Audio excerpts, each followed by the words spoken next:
In this video we'll be talking about today's date and current time.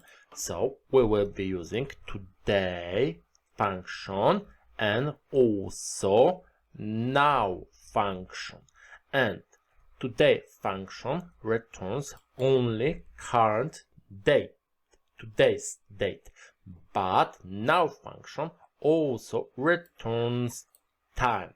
And we can also use shortcut to get those values. So Control semicolon to get date and Control Shift semicolon to get time. And we can also, when I am writing information in cell, we can use both of these shortcuts. So I can write date then time, and we can have those two values together.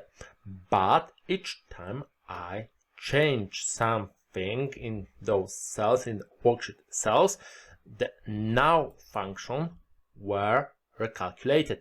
So we have a bit of a difference because I put time with a shortcut 22, but now function it goes to 23 because 1 minute has passed.